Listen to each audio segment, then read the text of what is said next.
ইন্ডিপেন্ডেন্সের ক্ষমতা তাদের।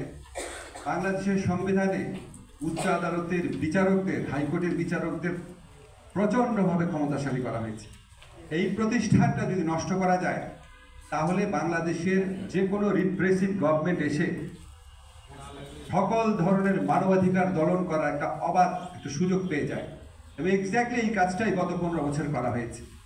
উচ্চ আদালত মানবাধিকার হরণ করার, মানুষকে নির্যাতন করার হাতিয়ারে পরিণত হয়েছিল। এমনকি এমন ঘটনা, অদ্ভুত ঘটনা আমরা দেখেছি যে আপিলের ডিভিশন দিনের পর দিন জামিনের শুনানিটা ডিলে করেছে শুধু খদিজাতুল কুবরা যে মেয়েটা ছিল, খদিজাতুল কুবরা মেয়েটাকে বেশি দিন বিচার ছাড়াই জেলে রাখার জন্য। জঘন্য সব ঘটনা ঘটেছে। তো এই উচ্চ আদালতের অনাচার, আদালত ব্যবস্থার মাধ্যমে নিপীড়ন নির্যাতনের ক্ষেত্রে সবচেয়ে প্রবলেমেটিক যে বিধানটা সেটা হচ্ছে উচ্চ আদালতে বিচারক নিয়োগের আইন। উচ্চ আদালতে বিচারক নিয়োগের নামে কি হয়েছে এটার বহু উদাহরণ আছে।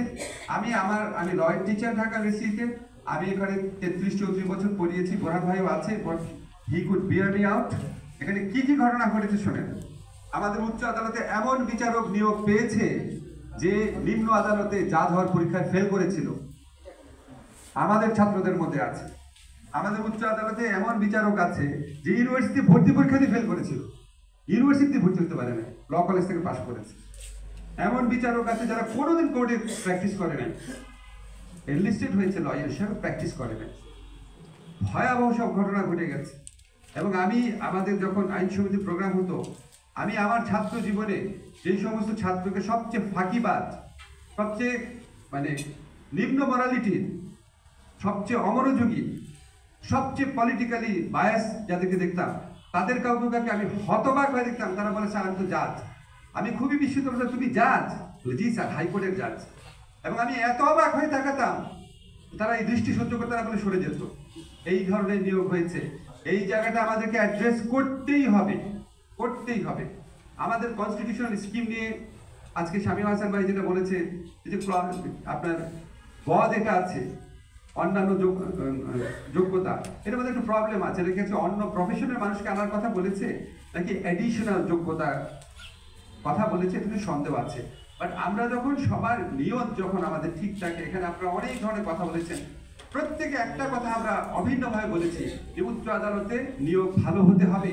এটার জন্য আমাদের কিছু করতে হবে। এই সিস্টেম কাজ করছে না, আমাদেরকে কিছু করতে হবে। কিছু করতে হলে আমাদের লয়ের মাধ্যমে করতে হবে।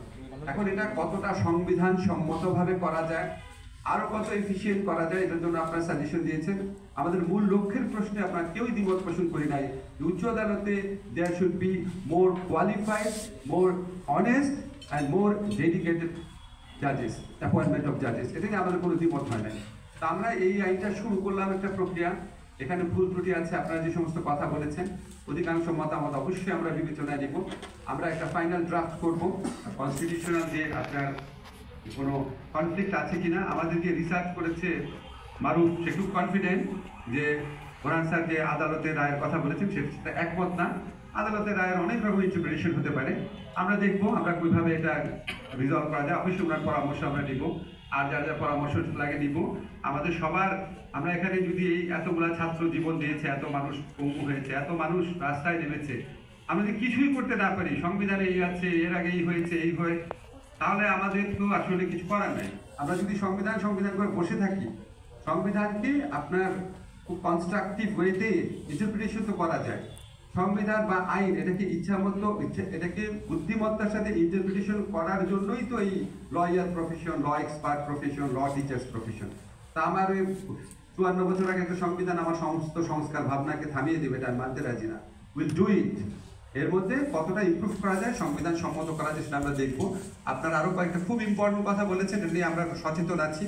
শুধুমাত্র উচ্চ আদালতে বিচারক নিয়োগের ক্ষেত্রে অনাচার হয় না, ওনাদেরকে আপিলেট ডিভিশনে দেওয়ার ক্ষেত্রে অনাচার হয়, বেঞ্চ গঠনের ক্ষেত্রে অনাচার হয়, এবং চিফ জাস্টিস নিয়োগের ক্ষেত্রে অনাচার হয়, আপিলেট ডিভিশন এলিভেশনের ক্ষেত্রে অনাচার হয়। প্রত্যেকটা জিনিস আমরা একে একে অ্যাড্রেস করার চেষ্টা করবো। আমরা খুবই লাকি, আমরা অত্যন্ত রিফর্ম মাইন্ডেড একজন চিফ জাস্টিস পেয়েছি। উনি আমাকে আরো সারাক্ষণ বলতে থাকেন এগুলো যেগুলো করা দরকার। আপনারা সবাই আছেন, ইনশাল্লাহ আমরা অ্যাটলিস্ট ভালো কিছু আইন করে যাই। প্রতিষ্ঠানটা আরো অনেক বড় চ্যালেঞ্জিং জিনিস, ভালো কিছু আইন করে যাই, ভালো কিছু অ্যাপয়েন্টমেন্ট দিয়ে যাই। আজকে আপনারা অনেকে প্রশ্ন করেছেন প্রথম পর্যায়ের অ্যাপয়েন্টমেন্ট, আপনার সাথে 100% একমত। আমাদেরকে বারবার বলা হচ্ছিল যে হাইকোর্টে যারা এক্সিস্টিং জাজ ছিল তারা প্রচন্ডভাবে একটা দলের প্রতি অনুগত ছিল, তারা অনেক অনাচার করেছেন, তাদের অনেকে 90% ক্ষেত্রে কমপ্লেন ছিল। বারবার বলা হচ্ছিল কিছু জাজ নিয়োগ করা প্রয়োজন, আমি আইনের জন্য অপেক্ষা করতে পারছিলাম না, জুডিশিয়াল কু হওয়ার পর্যন্ত আশঙ্কা ছিল, দ্রুত করতে বলা হয়েছে। তো এই জন্য অ্যাপয়েন্টমেন্ট দেওয়া হয়েছে, একটু ভুল থাকতে পারে, বাট আমরা কনসাল্ট করেছি, আমরা চিফ জাস্টিসকে প্রত্যেকটা জিনিস কনসাল্ট করে আমরা সবাই মিলেই করেছি।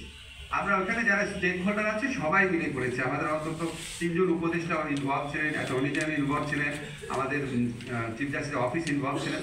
আমাদের ভুল হতে পারে, কিন্তু আমাদের তখন সময় ছিল না। নেক্সট টাইম যখন অ্যাপয়েন্টমেন্টটা হবে, আমরা যদি একটা ভালো ল করতে পারি, আমরা যদি 30-40 জন জাজ দিয়ে যেতে পারি, ওনারা অন্তত 30-40 বছর 20-30 বছর তো দেশকে সার্ভ করবে। কিছুই না করার চেয়ে কিছু করা ভালো। আর ছোট ছোট ব্যাপারে যে দ্বিমত আছে, কত পার্সেন্ট, এক্ষেত্রে আমার একটা উত্তর আছে, প্লিজ আপনারা কিছু মনে রাখবেন। যেটাই হোক না কেন সেটা এখনকার থেকে একটু ভালো, যদি একটু ভালো হয় তাহলে মেনে নিন।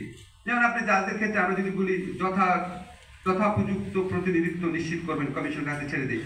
এই যে যথোপযুক্ত প্রতিনিধিত্ব নিশ্চিত করবেন, এটা কি এখনকার ইনক্ল্যারিটি চেয়ে বেটার না?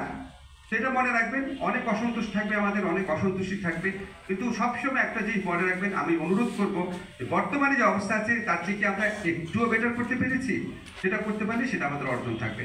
আপনাদের সবাইকে অসংখ্য ধন্যবাদ। আমি ব্যক্তিগতভাবে আমাদের মন্ত্রণালয়, আমাদের সরকারের পক্ষ থেকে আপনাদের কৃতজ্ঞতা জানাচ্ছি। আপনারা সবাই নিজ নিজ ক্ষেত্রে স্বনামধন্য মানুষ, এত সময় দিয়েছেন। সাংবাদিক ভাইদের ধন্যবাদ জানাই।